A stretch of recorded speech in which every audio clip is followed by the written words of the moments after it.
Hello student. In last video we reading about tongue. First video में टंग के बारे में हमने रीड किया था और अभी जो अगला टॉपिक है हमारा वो है द फूड पाइप और ओसोफेगस। ये हम ह्यूमन का डाइजेस्टिव सिस्टम पढ़ रहे हैं और इसको समझना मुश्किल हुआ अगर आप डायग्राम को अच्छी तरह से पढ़ लोगे। ये ह्यूमन का डाइजेस्टिव सिस्टम है, माउथ है एंड बुक्कल कैविटी बोलते हैं, यहाँ पर सिलिवरी ग्लैंड होती है, ये ओसोफेगस है जिसके बारे में अभी पढ़ना है। ये रहा ओसोफेगस। उसके बाद स्टमक है, फिर यहाँ पे स्टमक के बाद में लीवर है, गाल ब्लैडर भी यहीं पर है, ये पेनक्रियाज है और स्टमक के बाद यहाँ पर स्मॉल इंटेस्टाइन भी होती है, लार्ज इंटेस्टाइन भी होती है। तो वन बाय वन हम सभी पार्ट के बारे में पढ़ेंगे। अभी ओसोफेगस के बारे में रीड आउट कर रहे हैं। द फूड पाइप और oesophagus. Food pipe is long narrow and muscular tube that is connect the buccal cavity to the stomach. देखो इसमें क्या बताया, इसमें कह रहा है कि जो ओसोफेगस होती है वो फूड पाइप है और वो लॉन्ग है, लंबी होती है, नैरो पतली होती है और मस्कुलर ट्यूब मसल्स की बनी होती है। अब उसके बाद इसका काम क्या होता है? इसका काम है कि बुक्कल कैविटी को स्टमक से ज्वाइन करना। जो हमारे माउथ से शुरू होती है और स्टमक पे एंड होती है जो फूड पाइप है, तो ये माउथ को स्टमक से जोड़ती है। Food that has been chewed in the mouth is pushed downward to the oesophagus. बोल रहा है कि पहले हम माउथ में फूड को च्यू करते हैं, चबाते हैं, उसके बाद उसको हम नीचे की तरफ पुश कर देते हैं अपनी टंग की हेल्प से। From here the food move due to the movement of muscles present in the wall of the oesophagus. अब कह रहा है कि जो हमारी ओसोफेगस है उसकी जो वॉल है, उसकी जो दीवार है, उसके अंदर जो मसल्स प्रेजेंट है, उनकी कॉन्ट्रैक्शन और रिलैक्सेशन के कारण जो फूड है वो नीचे की तरफ मूव कर जाता है। The movement of food all through the alimentary canal happen as a result of the peristaltic movement. अब बोल रहा है कि हमारे जो एलिमेंट्री कैनाल है इसके अंदर फूड मूव करता रहता है ऊपर से नीचे। ये सारा जो मसल्स है, मसल्स की मूवमेंट के कारण होता है ये ओसोफेगस। उसके बाद आ गया हमारा stomach. Stomach is the widest part of the alimentary canal. बोल रहा है कि जो स्टमक है वो एक ऐसा पार्ट है जो हमारी एलिमेंट्री कैनाल का सबसे चौड़ा पार्ट है, वाइडेस्ट पार्ट है। It is thick walled. इसकी जो वॉल होती है, दीवार है, वे थिक है, मोटी है। सैक लाइक मस्कुलर ऑर्गन, ये मस्कुलर ऑर्गन मसल्स के बना हुआ है। It receive food from the oesophagus. Oesophagus से स्टमक के अंदर फूड आता है and pass it to the small intestine. अब कह रहा है कि स्टमक में फूड आने के बाद फूड स्टमक के बाद स्मॉल इंटेस्टाइन के अंदर पास हो जाता है।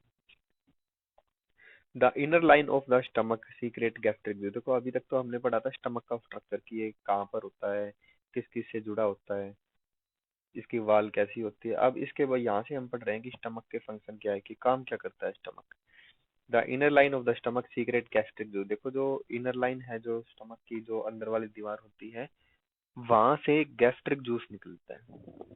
ये एक एंजाइम है विच कंसिस्ट ऑफ मकस। उसके अंदर मकस भी होता है, हाइड्रोक्लोरिक एसिड एंड डाइजेस्टिव। देखो जो स्टमक है वहां पर तीन चीज प्रेजेंट होती है, एक तो गैस्ट्रिक जूस है, दूसरा मकस है और तीसरा डाइजेस्टिव जूस है। जो गैस्ट्रिक जूस है इसी को बोलते हैं हाइड्रोक्लोरिक एसिड, HCl, इसी को बोलते हैं गैस्ट्रिक जूस। तो ये मेनली तीन चीज प्रेजेंट होती है स्टमक में, gastric juice, mucus and digestive juice. तो गैस्ट्रिक जूस तो क्या होता है, इसकी जो हाइड्रोक्लोरिक एसिड है वो बहुत ही एसिडिक होता है, जिसकी pH 1 होती है। तो इसलिए ये फूड के अंदर जो बैक्टीरिया प्रेजेंट होती है उसको किल करता है। उसके साथ साथ जो गैस्ट्रिक जूस है वो एक ऐसा मीडियम बनाता है फूड में ताकि जो डाइजेस्टिव जूस है वो अपना वर्क कर सके। और जो मकस है उसका काम होता है कि वो स्टमक के अंदर इनर लाइनिंग बना ले ताकि जो गैस्ट्रिक जूस है वो स्टमक की वाल को हार्म ना पहुंचाए।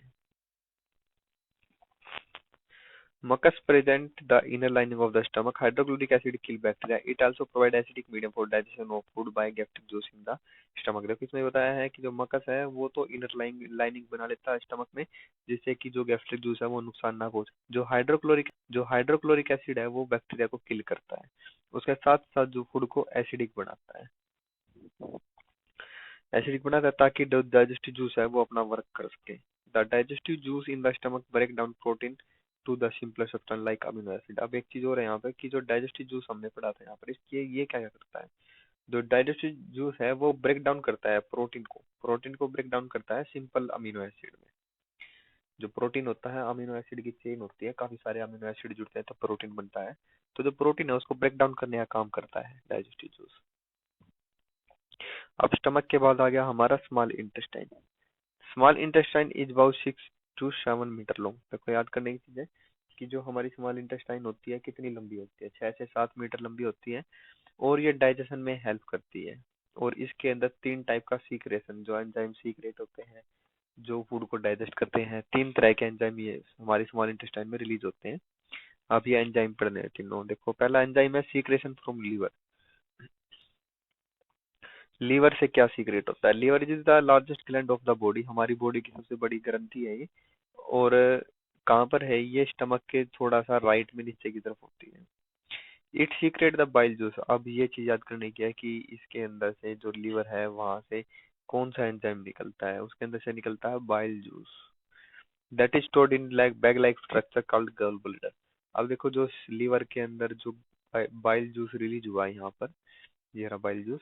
जो लीवर के अंदर बाइल जूस रिलीज हुआ है वो डायरेक्ट स्मॉल इंटेस्टाइन में नहीं आता है, वो जो गोल ब्लैडर है उसके अंदर स्टोर हो जाता है। और वहां पर स्टोर होने के बाद जब बाइल जूस की आवश्यकता होगी तब गोल ब्लैडर से आता रहेगा। Bile juice play an important role in the digestion of fat. अब कह रहा है कि जो बाइल जूस है वो फैट को डाइजेस्ट करने में वर्क करता है। ये यहाँ पर चीज अपनी आई है, फैट को डाइजेस्ट कौन करेगा, बाइल जूस। अब देखिए अगला एंजाइम है सीक्रेट फ्रॉम पेनक्रियाज। पेनक्रियाज भी जो अभी हमने ऊपर डायग्राम में देखा था, pancreas. Pancreas is yellow leaf shaped gland. ये येलो कलर का होता है, लीफ से पत्ते जैसा इसका शेप होती है। कहाँ पर होती है, स्टमक के नीचे होती है ये ग्लैंड पेनक्रियाज जो। It secrete pancreatic juice. यहाँ से पेनक्रियाटिक जूस निकलता है that act on carbohydrate protein and fat to break them into simple section. अब जो पेनक्रियाटिक जूस होता है उसका क्या काम होता है, उसका काम होता है कार्बोहाइड्रेट को, प्रोटीन को और फैट को, तीनों को ब्रेक डाउन करना। नेक्स्ट है secretion from the small intestine. जो हमारी स्मॉल इंटेस्टाइन है वहां पर भी कुछ सीक्रेशन होता है, कुछ एंजाइम का, कुछ जूस का होता है सीक्रेशन। अब वो भी क्या काम करता है, वो भी डाइजेस्ट करने का काम करता है। The inner wall of the small intestine secrete intestinal juice, intestine juice. देखो जो हमारी स्मॉल इंटेस्टाइन है वहां से इंटेस्टाइन जूस निकलता है और उसका काम होता है डाइजेस्ट करना कार्बोहाइड्रेट, फैट, प्रोटीन, इन सबको डाइजेस्ट करना काम है। जो स्मॉल इंटेस्टाइन में जो जूस निकलता है उसको बोलते हैं इंटेस्टाइन जूस और उसका काम है कार्बोहाइड्रेट के, प्रोटीन को और फैट को डाइजेस्ट करना। The digestion on The digestion of food is complete in the small intestine using bile, pancreatic, and intestine juice. The carbohydrates are digested to simple sugar like glucose, protein are broken down into amino acid and fat into fatty acid and glycerol. बोल रहा है कि जो digestion हमारी जो process है, पाचन क्रिया, वो हमारी स्मॉल इंटेस्टाइन में कंप्लीट हो चुकी होती है। किसकी हेल्प से कंप्लीट होती है, बाइल जूस, पेनिक्रेटिक जूस और इंटेस्टाइन जूस। इन जूसेस की हेल्प से हमारी जो डाइजेस्टिव प्रोसेस है वो कंप्लीट हो जाती है। तो कंप्लीट होने के बाद क्या होता है कि जो कार्बोहाइड्रेट है वो तो ग्लूकोज में कन्वर्ट हो चुका है। अब ग्लूकोज को बॉडी आसानी से एब्जॉर्ब कर लेगा। प्रोटीन है वो अमीनो एसिड में डाइजेस्ट हो चुका है, अमीनो एसिड को बॉडी आसानी से एब्जॉर्ब कर लेगा। और जो फैट है वो फैटी एसिड में और ग्लिसरॉल में डाइजेस्ट हो चुका है। तो ये स्मॉल इंटेस्टाइन होगा। अब उसके बाद जो अगला टॉपिक है वो है absorption of digested food in the small intestine. देखो इसके अंदर ये बताया है कि जो फूड का एब्जॉर्प्शन होता है, एब्जॉर्ब करना, किसी चीज को एब्जॉर्ब करना, लेना होता है। जो हमारी बॉडी है, खाना खाया है, उसको डाइजेस्ट किया है, डाइजेस्ट होने के बाद जो हमें मिला है उसको एब्जॉर्ब करती है बॉडी, और वो काम भी हमारा स्मॉल इंटेस्टाइन में होता है। देखो ये जो डायग्राम है ये हमारा स्मॉल इंटेस्टाइन की दीवार होती है। देखो इस तरह की, मान लो एक ट्यूब है तो वो इस तरह की गोल होती है और उसके अंदर इस तरह के स्ट्रक्चर होते हैं, फिंगर लाइक स्ट्रक्चर है ये, परपेंडिकुलर। इनको हम बोलते हैं विली, विली बोलते हैं इनको। इससे क्या होता है कि जो स्मॉल इंटेस्टाइन की जो अंदर वाली दीवार है इसका सरफेस एरिया इंक्रीज होगा, तो ये फूड को आसानी से एब्जॉर्ब कर सकती है। The inner wall of the small intestine absorb the digested food, it has a large number of finger like projection called villi. देखो अभी हमने डायग्राम में पढ़ा था जो finger like projection called villi. बोल रहा है कि स्मॉल इंटेस्टाइन में फूड का एब्जॉर्प्शन होता है और कौन करता है, ये विली करती है। और विली क्या होती है, फिंगर लाइक प्रोजेक्शन होती है स्मॉल इंटेस्टाइन की अंदर वाली दीवार पे। Villi increase the surface area for absorption of digested food. This absorb food is pass to the blood vessel present in the villi. अब कह रहा है कि जो ये विली है, ये यहाँ पर फूड होगा, उस फूड को एब्जॉर्ब कर लेगी, और एब्जॉर्ब करने के बाद नीचे जो ब्लड है, जो ब्लड वेसल होती है, आर्टरी या वेन है, वहां पर फूड को सेंड कर देती है। वो ब्लड क्या करेगा, उस फूड को लेगा यहाँ से और पूरी बॉडी में सर्कुलेट कर देता है blood. Assimilation, the food is transported to all part of the body via blood. It is use to produce energy to build complex substance required by the body. देखो एसिमिलेशन होता है कि जो food हमने absorb कर लिया है body ने, उस फूड का यूज करना। अब सीधी सी बात है, जो फूड खाना खाया है, जो फूड हमने एब्जॉर्ब किया है, उसका यूज कहाँ पर होगा, उसका यूज होगा एनर्जी लेने के लिए। और क्या यूज होगा कि जो हमारे पार्ट डैमेज हो चुके हैं उनके लिए, या फिर हमारी ग्रोथ करने के लिए उस फूड का यूज किया जाए। तो एसिमिलेशन में ये यही पढ़ना है। The food is transported to all part of the body, की जो फूड खाया है वो बॉडी के सभी पार्ट तक ट्रांसपोर्ट कर दिया जाता है। कौन ट्रांसपोर्ट करेगा, ब्लड ट्रांसपोर्ट करेगा। It is use to produce energy, energy को प्रोड्यूस किया जाएगा फूड, उसी फूड से।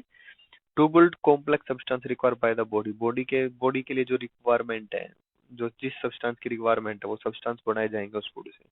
दिस इज कॉल्ड एसिमिलेशन, ये एसिमिलेशन होता है।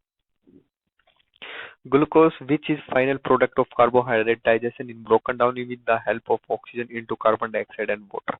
देखो जो अभी हमने पढ़ा है कि जो कार्बोहाइड्रेट, ऊपर पढ़ा था कि जो कार्बोहाइड्रेट होता है, यहाँ पर देखिए कि जो कार्बोहाइड्रेट है ये रहा, उसको हमने ग्लूकोज में कन्वर्ट कर लिया है। तो ये जो ग्लूकोज हमने एब्जॉर्ब किया है, उस ग्लूकोज से हमें क्या मिलेगा, वो ग्लूकोज है, उस ग्लूकोज को ऑक्सीजन की हेल्प से तोड़ दिया जाएगा और वहां से हमें एनर्जी मिलती है, कार्बन डाइऑक्साइड मिलता है और वाटर मिलता है। इस तरह से इस ग्लूकोज का यूज किया जाएगा। Amino acid are use to growth and repair the worn out cell. अब कह रहा है कि जो प्रोटीन प्रोटीन जिससे अमीनो एसिड मिला है हमें, उस अमीनो एसिड का ग्रोथ के लिए यूज किया जाएगा और बॉडी को रिपेयर करने के लिए, सेल्स को रिपेयर करने के लिए। Fatty acid and glycerol are store, जो फैट से मिलते हैं वो स्किन के नीचे स्टोर हो जाते हैं, store below the skin, skin के नीचे स्टोर हो जाते हैं, जिससे कि जब हमें एनर्जी की आवश्यकता होती है वहां से हमें एनर्जी मिलती रहती है। तो ये एसिमिलेशन होगा। उसके बाद है लार्ज इंटेस्टाइन, जो अभी डायग्राम पढ़ा था हमने ह्यूमन डाइजेस्टिव सिस्टम का, उसमें स्मॉल इंटेस्टाइन के बाद लार्ज इंटेस्टाइन आता है। अब लार्ज इंटेस्टाइन है, देखना इसमें ये पहले तो इसकी लेंथ कितनी है, 1.5 मीटर इसकी लेंथ होती है। स्मॉल इंटेस्टाइन से छोटी होती है। जो अनडाइजेस्टेड फूड आता है वो अब स्मॉल इंटेस्टाइन में आ जाता है। देखिए हमारा फूड था वो स्मॉल इंटेस्टाइन में क्या था, स्मॉल इंटेस्टाइन में हमने फूड को डाइजेस्ट किया है। डाइजेस्ट करने के बाद कुछ ऐसा फूड रह जाता है जो वेस्ट होता है, जिसको हम डाइजेस्ट नहीं कर सकते, अब वो स्मॉल इंटेस्टाइन में आ जाएगा, सॉरी लार्ज इंटेस्टाइन में आएगा वो। तो अब लार्ज इंटेस्टाइन में क्या होगा, देखो द एक्सेस ऑफ वाटर, कह रहा है कि जो ज्यादा मात्रा में पानी प्रेजेंट है वो यहाँ पर एब्जॉर्ब किया जाता है। कुछ मिनरल भी प्रेजेंट होते हैं, वे जो अनडाइजेस्टेड फूड में होते हैं वे सभी यहाँ पर एब्जॉर्ब किए जाते हैं लार्ज इंटेस्टाइन में। This west part of food passes to the rectum and is stored there as fecal matter। देखो ये कह रहा है कि जो और भी जो कुछ वेस्ट प्रोडक्ट है फूड का, जो वो लार्ज इंटेस्टाइन में आ जाता है, लार्ज इंटेस्टाइन के बाद वो रेक्टम में स्टोर हो जाता है और वो फीसिस होता है, फीसिस मैटर मैटर होता है। The faeces are the eliminated through the anus and the process is called egestion. अब कह रहा है कि जो फीसिस है वो एनएस के द्वारा बॉडी से बाहर निकाल दिया जाता है, इस प्रोसेस को बोलते हैं इजेशन। ये हमारा डाइजेस्टिव सिस्टम था।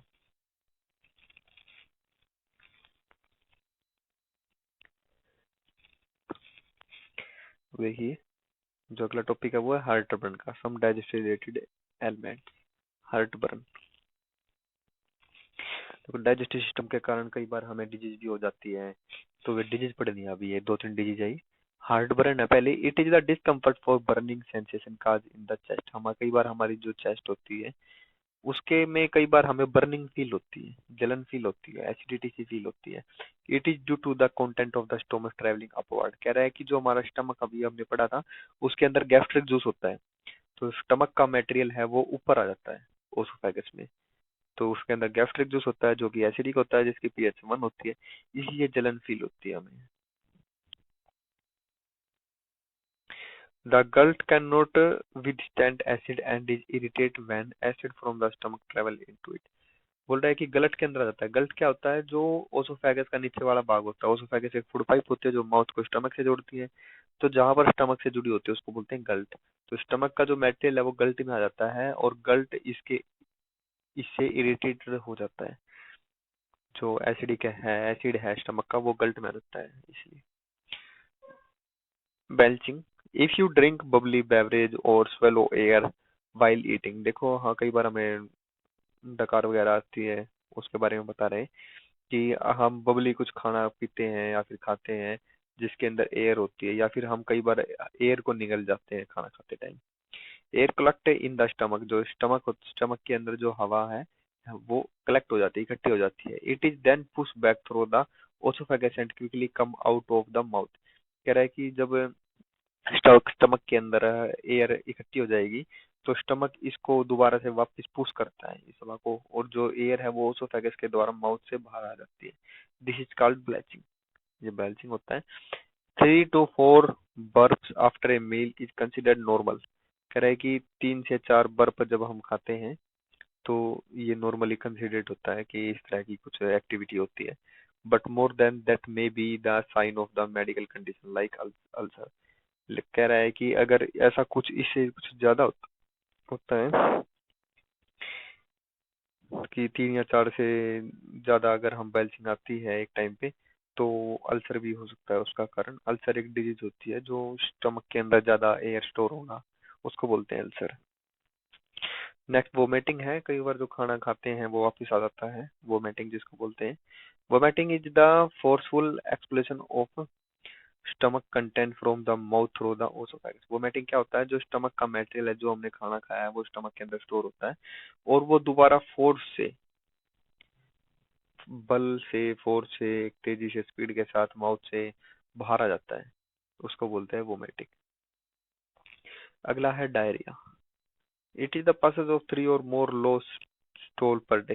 कह रहा है एक दिन में 3 या 4 बार, 3 या 3 से अधिक बार लूज मोशन होना, उसको बोलते हैं diarrhoea. It is usually a symptom of gastrointestinal infection. हमारी जो इंटेस्टाइन है उसके अंदर इन्फेक्शन होना, ये डायरिया का रीजन होता है। Which can be cause by bacteria. Bacteria के द्वारा हो सकता है, वायरस के द्वारा होता है, पैरासिटिक स्प्रेडिंग के द्वारा, किसी के द्वारा भी हो सकता है वो, जो फूड के साथ साथ हमारी बॉडी में एंटर एंटर कर जाते हैं।